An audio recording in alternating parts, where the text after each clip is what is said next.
Hello friends, welcome back to my channel tech talk YouTube চ্যানেলে আপনাদের সকলকে স্বাগত জানাই। বন্ধুরা, বর্তমানে সহ্যের সীমা ছাড়িয়েছে গরম। বেশিরভাগ বাড়িতেই দিনরাত চলছে এসি। তবে এসির সঠিকভাবে ব্যবহার করাটা অত্যন্ত জরুরি। দীর্ঘক্ষণ এসি চললে বাড়ে একাধিক সমস্যা, যা আপনার স্বাদের এসিটির 12টা বাজানোর জন্য যথেষ্ট।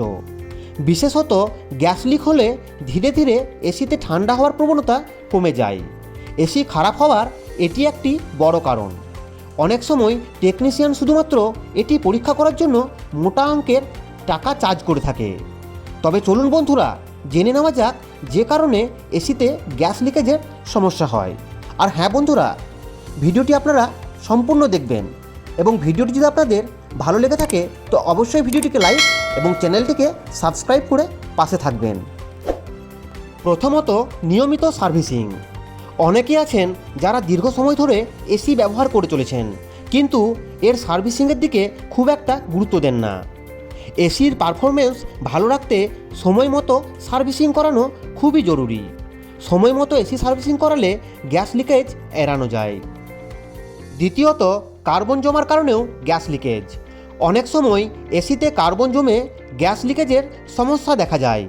আপনার জেনে থাকা ভালো যে কন্ডিশনার পাইপের ভেতরে কার্বন জমে গেলে এটি শীতল হওয়ার উপর সরাসরি প্রভাব ফেলে। কন্ডিশনার পাইপে দীর্ঘ সময় কার্বন জমে থাকার কারণে পাইপে গর্ত তৈরি হয়, যার ফলে গ্যাস বের হতে থাকে। তৃতীয়ত, এসির ফিল্টার পরিষ্কার না করা। এসির ফিল্টার হলো এসির একটা অত্যন্ত গুরুত্বপূর্ণ উপাদান। ফিল্টার হলো সেই অংশ যা এসিতে ময়লা ধুলোবালি ঢুকতে বাধা দেয়। সুতরাং সময় মতো এসির ফিল্টার পরিষ্কার করা বা প্রয়োজনে এটি রিপ্লেস করা খুবই গুরুত্বপূর্ণ। ফিল্টার নোংরা হওয়ার কারণে এসির কম্প্রেসরের উপর চাপ বাড়ে, এতে পাইপে গর্ত হওয়ার সমস্যা হতে পারে। চতুর্থত, ড্রেনেজ সমস্যা।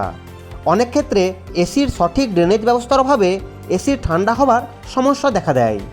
সাধারণত এসির ড্রেনেজ সিস্টেম এসির বাইরের জল বের করে দেয়, কিন্তু এতে কোনো সমস্যা হলেই এসিতে জল জমতে শুরু করে, ফলে এসির ইনডোর ইউনিট থেকে জল বেরোতে থাকে।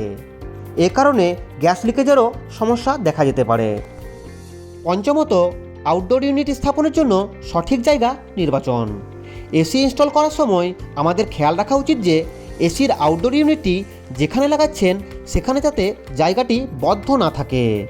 অনেকে আছেন এসির আউটডোর ইউনিটের কাছে বা উপরে জিনিসপত্র রেখে দেন। আসলে এসির ইনডোর ইউনিট ঠান্ডা বাতাস দেয়, কিন্তু আউটডোর ইউনিট গরম বাতাস দেয়।